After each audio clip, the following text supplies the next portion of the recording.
ఏ backlog లేకుండా ఉండాలి. Last 2 second one వచ్చేసి law graduates who have not obtained their degrees.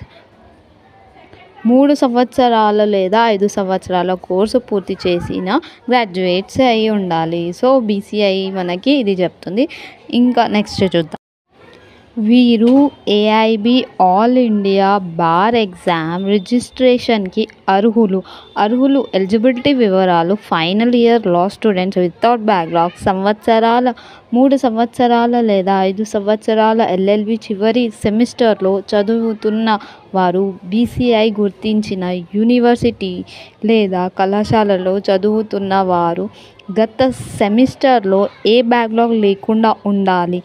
Last 2 second one వచ్చేసి law graduates who have not obtained their degrees. 3 సంవత్సరాల లేదా 5 సంవత్సరాల course పూర్తి చేసిన గ్రాడ్యుయేట్స్ అయి ఉండాలి. సో, బీసీఐ మనకి ఇది చెప్తుంది. ఇంకా నెక్స్ట్ చూద్దాం.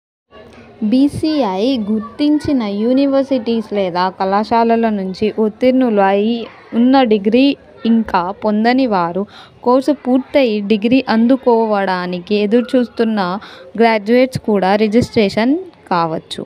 అంటే ఈ నోటిఫికేషన్ ద్వారా ఫైనల్ సెమిస్టర్ లా స్టూడెంట్స్, బ్యాక్‌లాగ్ లేకుండా ఉన్నవారు మరియు డిగ్రీ పొందిన గ్రాడ్యుయేట్స్ కూడా ఏఐబీ పరీక్షకు రిజిస్ట్రేషన్ చేసుకోవడానికి అనుమతిస్తున్నారు అనేసి ఇది ఒక నోటిఫికేషన్‌లోనే రాసున్నది.